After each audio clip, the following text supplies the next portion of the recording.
Love is an amazingly wonderful thing. Just as the clouds float by and the river flows, love can be splendid. But it can also drown you or destroy your house. Love can make you the best person to be around or the worst person to be around. It all depends on how you play your cards. Let's all be honest here.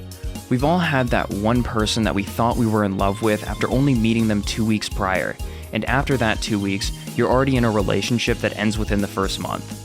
The thing with this, though, is it usually happens in high school, and after that, you end up getting your life together, so your obsession on love dwindles. In the title of this video, I say people fall in love when they're bored. And I more so mean it as people fall in love quickly when they are bored. When you have nothing going on in your life, you're more likely to have someone take it over quickly. Love is a very strong word, so much so that when someone is in love with someone else, they sometimes refer to that person as their world. Thinking of love like this can really open your eyes to when you may want to say that 3-word phrase, I love you. Because is someone you met a month ago even comparable to what you call your world? If so, you have bigger problems than, oh my god, does Stacy really like me? The people that consistently fall in love too quickly are trapped in what I call the high school relationship phase. These people pretty much obsess over who they are with for the short time they are with them. And even if they had something going on in their life prior to the relationship, I can promise you any of the goals these people set prior aren't going to get completed till they break up or finally grow up. The biggest trap of all with this phase is that when people fall in love too quickly, they're falling in love with the personification of the person. Basically, you can't get to know someone in 2 weeks, and what you think you know is often a fantasy. Like when you made that one friend in summer camp that you thought was your new best friend, but then 3 weeks later you realize that you only liked them because you had yet to experience who they truly were. When putting this concept onto love, however, it's either falling in love with a fantasy or falling in love with the idea of love itself. And when you only love the idea of love, then you truly don't love anyone. Man, that's a lot of love. The reason for this topic today is because I've seen so much passion for personal growth lost the moment someone gets in a relationship.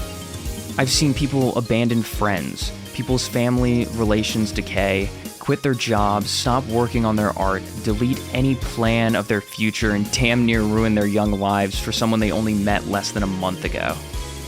Usually the relationship ends, and they have to slowly rebuild the bridges they burned, replace the goals that were lost, and try and get back on track to the right path. This is the usual outcome, but after seeing this happen to a decent amount of people after high school, it almost becomes a pattern, habit, or I may even go as far to say an addiction. As people, we all crave affection, and we all desire to be loved, but you have to realize the difference between obsession and love to truly embrace what love has to offer. Human connection is an amazing and wonderful thing. It's the thing that makes any of this matter, and it's sad to see something as beautiful as the connection between people become something that drags us back into a place where you view nothing mattering. I want people to form meaningful connections, and I want to form meaningful connections myself. But when you go around seeking love because you're bored, you will most likely end up wasting more time and memories on something you will only look back on later with regret. Savannah Brown, one of my favorite poets, said this about love in a video titled Forming Real Human Connections. Sounds fake, but okay. And it was way too true not to share. Quote, "When I arrive at the end of my life, I want to know that I have loved so much, and that I have been so loved. And that I spend my time on earth enjoying my own company, sure, but also made it through in camaraderie with the only other beings that I will ever encounter that have any semblance of understanding of what it's like to be looking out the window on this absolute nonsense train journey towards oblivion. And I want to have looked as many of them in the eyes as I could and said to them that I will never truly understand what they're thinking, but God do I understand, and God do I hope they understand. And that maybe, that in the pursuit of making sense of ourselves, and on making sense of any of this, the most important resource we have is each other. And maybe that's why I'm so desperate to find as many things that are real enough to hold in my hands as I can."